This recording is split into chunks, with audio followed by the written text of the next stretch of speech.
Salut tout le monde, on est mercredi 6 juin, il est 6 h du matin. J'ai pas beaucoup dormi cette nuit et je tenais à faire cette vidéo en fait parce que je me suis fait opérer hier de mon augmentation mammaire. Donc je voulais vous donner à chaud, vous expliquer à chaud comment, grosso modo je me suis fait opérer hier. Je suis rentrée chez moi dans la soirée et j'y retourne ce matin pour qu'on m'enlève ce gros pansement. Pour qu'on vérifie la cicatrice, pour qu'on me fasse des soins et puis pour que je porte le soutien-gorge. Alors la plupart d'entre vous me suivent en story, donc vous connaissez le nom du chirurgien qui m'a opéré. Je ne sais pas si dans le cadre de YouTube j'ai le droit de diffuser ses coordonnées, son nom, son prénom. Donc ce que je vais faire, c'est que dans la barre d'infos je vous mettrai simplement son prénom et vous retrouverez vraiment, croyez-moi, très rapidement ses coordonnées. Alors pour vous résumer le contexte, j'ai rencontré 2 chirurgiens avant de choisir celui qui allait m'opérer. J'avais pris rendez-vous avec un 3e que j'ai annulé finalement parce que j'étais déterminée à prendre celui qui m'a opéré aujourd'hui. J'ai eu donc 2 rendez-vous. Un premier rendez-vous où on a discuté ensemble de comment, quelle prothèse on allait mettre, de quelle taille, comment, ce que je voulais, ce que je ne voulais pas, comment se déroulait l'opération. J'ai vu ensuite un 2e chirurgien qui m'a donné un petit peu plus de détails, je trouvais techniquement par rapport au premier. Mais qui était énormément plus cher en termes de tarifs. C'était pas possible de payer 8 200 € pour avoir une nouvelle poitrine. Donc du coup j'ai noté plein de questions, je suis retournée voir le premier avec qui j'avais eu un super bon feeling et qui m'a dit finalement à peu près la même chose que ce 2e chirurgien m'avait dit, qui était trop cher. Donc du coup j'ai choisi ce premier chirurgien, j'ai pris rendez-vous, j'ai eu rendez-vous pour une opération 2 semaines plus tard, en sachant que lors du premier rendez-vous j'avais déjà rencontré l'anesthésiste pour discuter de comment ça allait se passer, etc. Donc tout était vraiment au point pour que je puisse prendre mon rendez-vous. On m'a descendu au bloc, j'ai revu le chirurgien avec qui j'ai refait un dernier point sur ce que je voulais, sur ce que je voulais pas, je lui ai encore remontré des photos, etc. Voilà. Je n'ai aucun souvenir de l'endroit où je me suis réveillée, je ne sais pas du tout si je me suis réveillée dans ma chambre, je ne sais pas si je me suis réveillée ailleurs, j'ai aucun souvenir de cette partie-là, je pense que j'étais vraiment dans le gaz complet en fait. Et donc je me suis réveillée avec ça. La souffrance, écoutez, j'ai eu mal tout de suite. Je vais être très honnête avec vous, j'ai eu mal tout de suite. Je ressens énormément de tiraillement à ce niveau-là. Et j'ai mal, voilà, en fait en gros j'ai mal à 2 endroits. J'ai mal ici et j'ai mal ici. J'ai plutôt bien dormi cette nuit, mais je me suis réveillée extrêmement tôt, d'une parce que j'avais mal, et puis de 2, en fonction des mouvements que je faisais, je sentais couiner mes prothèses. Alors ça m'a fait tout drôle et je pense que ça m'a fait un petit peu flipper sur la nuit. Alors quand je dis couiner, j'ai plutôt l'impression qu'il y avait un petit peu d'air qui circulait par-ci par-là, comme si ça faisait voilà. Et en fait à chaque fois que je me levais ou je me changeais de place, je sentais cet air qui circulait un petit peu. J'en saurai plus ce matin, je vais y aller sur les coups de 9h, 9h15, un truc comme ça. Donc je continuerai cette vidéo une fois que je serai passée par là-bas, qu'on m'aura enlevé ce gros pansement et qu'on m'aura mis mon soutien-gorge définitif. Je vous apporterai toutes les réponses aux questions que je me pose. L'intervention, je crois qu'elle a duré 1 heure, 1 heure et demie, quelque chose comme ça. Il ne m'a pas donné plus de précision que ça. Et donc en termes de taille, ce que vous voyez à peu près là comme ça, c'est un 85C. Qui n'est pas sexy. Alors quand j'entends pas sexy, ça veut dire que j'ai demandé à ce que les seins ne soient pas naturellement rapprochés. Pour vous donner un ordre d'idée, les nanas de télé-réalité se font des tailles sexy. Moi je ne voulais pas ça du tout. Je voulais un effet naturel, des seins limite tombants. Je vais me mettre de profil pour que vous voyez bien. Alors pour l'instant il n'y a aucune forme, hein. Vous voyez, ça part en avant, bizarre, chelou. Mais je sais qu'il y a plein de coton, il y a plein de... c'est dur comme du bois. Salut tout le monde, on est mercredi soir, donc le vlog que j'ai commencé à tourner, c'était ce matin. Donc je me suis rendue à la clinique ce matin et j'ai été reçue pour commencer par une infirmière. Donc en fait ce qu'on a fait, c'est qu'on a enlevé le bandage tout doucement parce qu'il était hyper scotché à ma poitrine.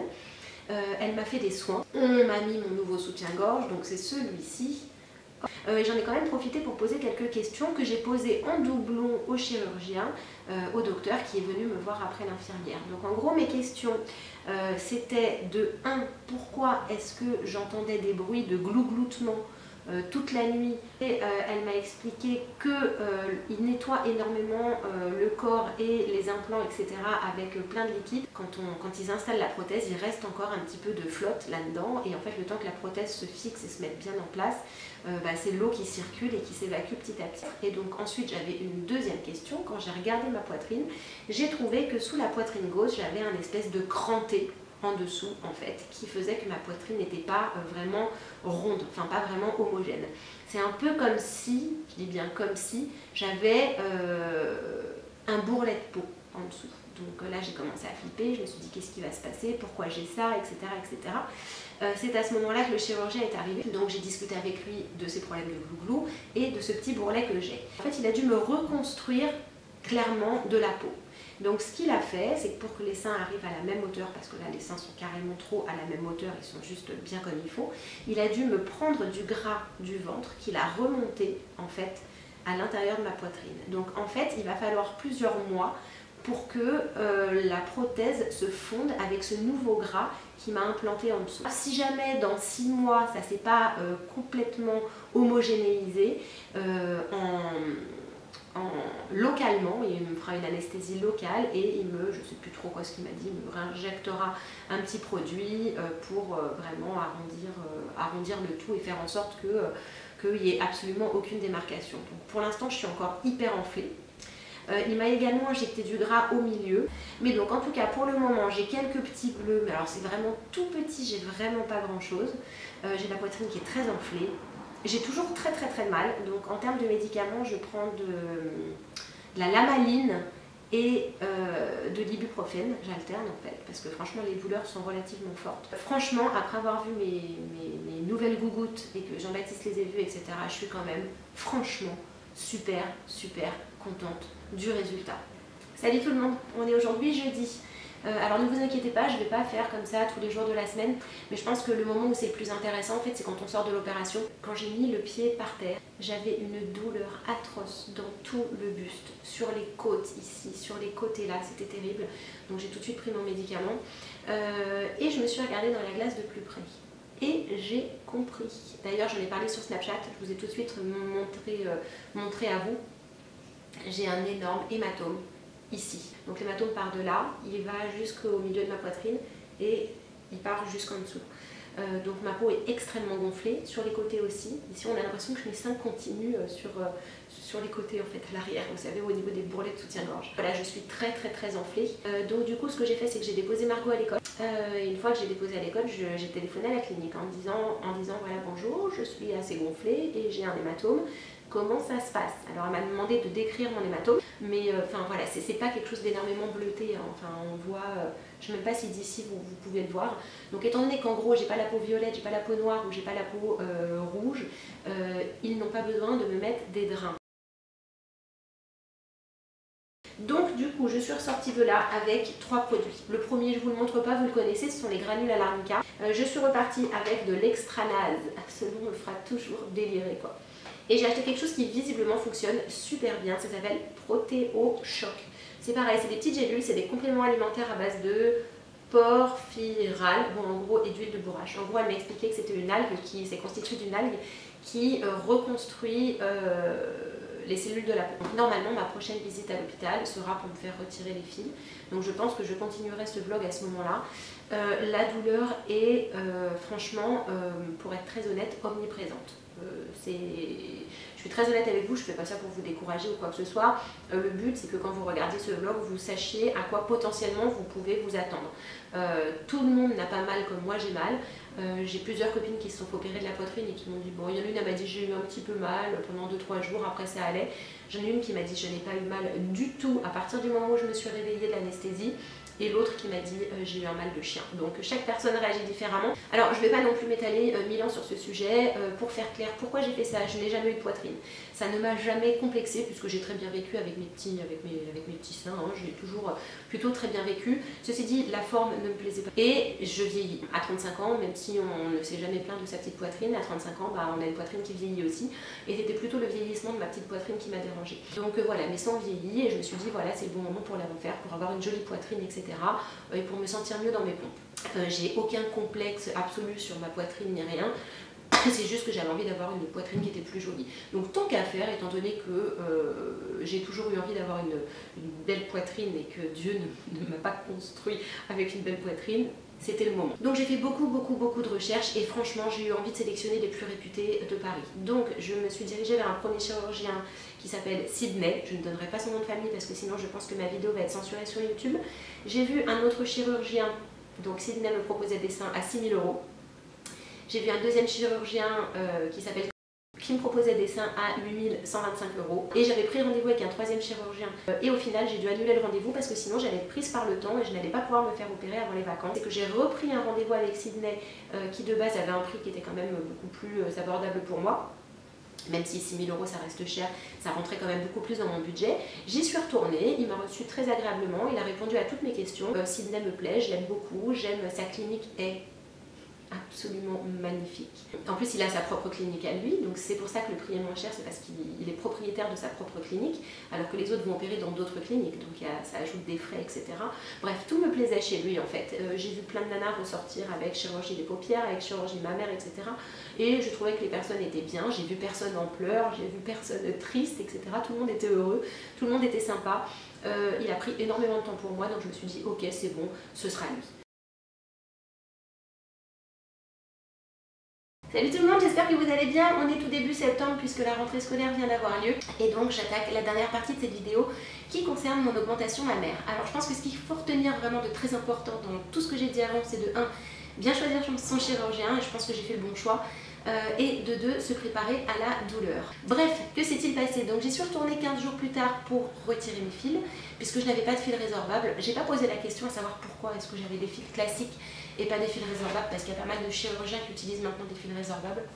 Aucune idée, j'appréhendais beaucoup en fait sur le retrait de ces fils, parce que quand je voyais la taille, l'épaisseur du fil, je me suis dit là quand on va me le retirer, ça va être horrible. Donc je me rends à la clinique, la nana prend une grosse pince, elle tire sur le fil, plus de peur que de mal, ça s'est plutôt bien passé, ça a été très rapide, mais le problème n'était pas là. Quelque chose que je n'avais pas du tout prévu, ces produits. Le chirurgien est venu vérifier ma poitrine et dès qu'il l'a vu, il a touché, il a dit il y a un début de coque. Donc là je commence à paniquer, je dis qu'est-ce que c'est que ça? Il m'explique qu'en gros une coque c'est quoi? C'est quand votre corps rejette la prothèse. Votre prothèse ressort pas ni rien, hein. Mais en gros pour rejeter la prothèse, il va y avoir des fibres qui vont se créer autour de cette prothèse et qu'il va falloir venir casser ces fibres là pour éviter que la coque se consolide, parce que dans le cas où cette coque se consolide, eh ben, il n'y a pas d'autre choix, c'est une réopération. Une opération où il faut retirer vos prothèses et en remettre de nouvelles, en espérant que de nouvelles coques ne vont pas venir se former sur vos nouvelles prothèses. Donc là je suis tombée des nues, franchement je m'y attendais pas du tout. J'avais bien lu le papier, l'énorme papier qu'il m'avait donné sur les risques post-opératoires et sur les problèmes qu'on pouvait rencontrer en se posant des prothèses. J'avais bien tout lu, mais quand on lit ce papier on se dit ok c'est une réserve du médecin, c'est des cas qui n'arrivent jamais, il le dit vraiment pour se protéger. Et au final, eh ben non, écoutez, puisque ça m'est arrivé. Donc là, grosse panique, je vois qu'il discute avec l'infirmière et tout, il vient me voir, il me dit écoutez, on va vous faire ce qu'on appelle un squeezing. Alors le squeezing, je ne savais pas du tout ce que c'était, hein. Alors c'est une méthode qui consiste à venir comprimer la prothèse avec des points, voilà, des points d'hommes, de femmes, peu importe, et venir casser les fibres qui commencent à venir englober la prothèse. Alors c'est absolument terrible parce que vous êtes en post-opératoire, vous avez encore, même à 15 jours, vous avez encore énormément de douleur, c'est-à-dire que vous pouvez bouger sans problème, mais vous ne pouvez pas toucher à votre poitrine, hein. Moi je sais que juste mettre mon soutien-gorge le matin, c'était vraiment l'enfer. Et là, en gros, on m'annonce qu'on va venir me comprimer, mais d'une force violente, hein, qu'on va venir me comprimer la poitrine pour casser ces fibres-là. Parce que en gros, si vous faites le squeezing trop tard, quand il y a trop de fibres autour de la prothèse, c'est pas la peine, ça ne fonctionne pas. Le squeezing, on peut le faire que lorsqu'il y a un début de coque. Alors pour parler plus particulièrement du squeezing, écoutez, c'est quelque chose qui est assez controversé. Aux États-Unis, il faut savoir qu'il y a beaucoup de femmes qui ont porté plainte contre leur chirurgien parce qu'elles ont eu des douleurs et parce que ça a provoqué des ruptures de prothèses. Je crois que c'est plus ou moins interdit. Alors, j'ai pas réussi à vraiment savoir si le squeezing était interdit ou pas. Je pense qu'il y a vraiment une espèce de vide juridique là-dessus. Je pense que si c'était interdit, mon chirurgien ne me l'aurait pas fait, mais c'est assez controversé parce que ça fait extrêmement mal. Vraiment extrêmement mal. Donc j'ai fait confiance à mon chirurgien et donc on est venu m'éclater les nichons et m'éclater les prothèses plusieurs fois. On entend crack et tout, hein, c'est terrible. Hein. Donc vous avez la douleur post-opératoire plus la douleur du squeezing. Et en gros je suis revenue tous les 2 jours pendant une semaine pour qu'on me le fasse. Plus on le fait, déjà au 2e coup, ça fait beaucoup moins mal. Et les fois d'après, enfin, je le faisais toute seule à la maison, etc. sans problème. Mais je sentais toujours ma poitrine qui était ferme et je sentais que mes prothèses elles descendaient pas. Donc j'avais peur et surtout le pire c'est que je partais en vacances juste après. Donc tous les jours j'ai bien fait alors ce qu'on appelle des massages, mais il faut savoir que quand un chirurgien dit il faut vous masser la poitrine, il ne faut pas faire ça. Hein. Les massages c'est vraiment venir comprimer ses seins, faire bouger les prothèses en haut, en bas, les tourner comme ça, c'est pas très agréable. Mais quand on a en tout cas un début de coque, c'est ultra nécessaire. Et même si vous n'avez pas de coque, vous devez le faire aussi. Mais c'est pas un massage genre vous allez dans un salon de massage et on vous masse. Non, non, quand on doit se faire un massage sur les prothèses, c'est des massages qui sont assez violents pour faire bouger les prothèses, pour qu'elles se mettent bien en place, etc. Je suis retournée voir le chirurgien une dernière fois, juste avant mon départ en vacances. Et là, je trouvais déjà que ma poitrine avait complètement changé. C'était beaucoup moins dur au-dessus, c'était beaucoup plus souple. Je sentais que quand j'appuyais dessus, c'était plus ferme. Et donc c'était le grand jour pour moi parce que c'est là où il allait me dire si oui ou non il y avait des chances qu'on me réopère. Et donc le médecin m'a dit, écoutez, on est tranquille à 95%. Donc j'ai soufflé, j'ai pu partir en vacances tranquille. Franchement, je suis partie avec un énorme soulagement. Énorme. Alors, début juillet, j'avais quasiment plus de douleur à la poitrine. Et donc, je suis partie en vacances, l'esprit, on va dire, tranquille. Les vacances se sont bien passées, j'ai pas eu de problème, quoi que ce soit, j'ai pas eu de ganglions, j'ai pas eu de kystes, j'ai pas eu de douleurs étranges.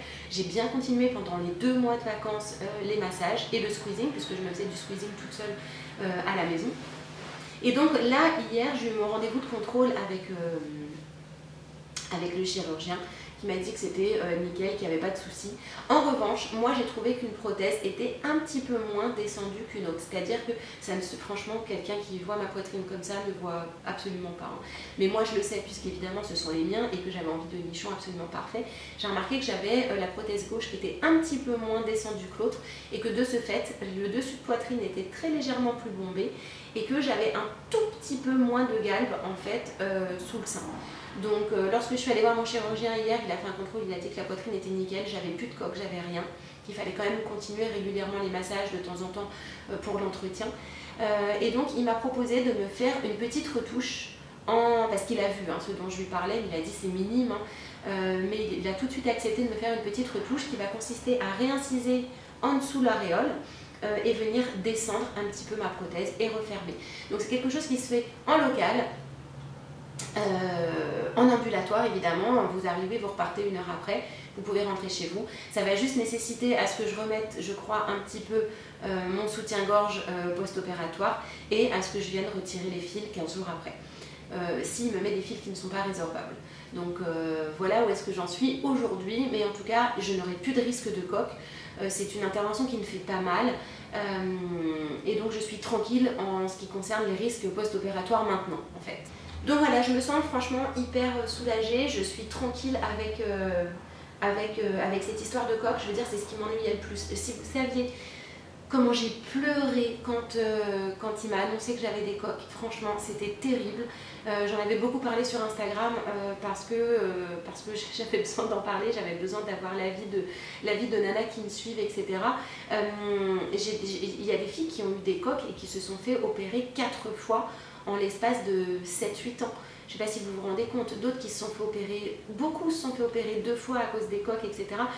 Moi, j'avais pas envie de repasser sur le billard, j'ai peur des anesthésies, je suis hypochondriaque, etc. Donc franchement, cette période-là de ne pas savoir si j'allais m'en sortir avec ces coques, c'était une période qui était absolument affreuse pour moi. Mais ça y est, je suis tranquille, je suis débarrassée et franchement, je profite pleinement de ma nouvelle poitrine. Franchement, avec du recul, je ne regrette absolument pas d'être passée par ce chirurgien-là. D'ailleurs, il a un livre d'or dans son cabinet et croyez-moi, les messages commencent il y a longtemps, hein, dans les années 90. Et les nanas lui envoient des lettres de remerciement comme j'ai jamais vu. Elles le vénèrent, c'est leur dieu, etc. Et franchement, je dois dire que ce chirurgien-là a changé ma vie. Vraiment. Je suis beaucoup plus à l'aise dans mes pompes, je me sens mieux, je me sens femme, je me sens tout ce que je m'étais... Enfin, je me sentais beaucoup moins comme ça avant en fait. Franchement, si j'avais un mot à lui dire, c'est merci. Il est très très pro, il sait de quoi il parle.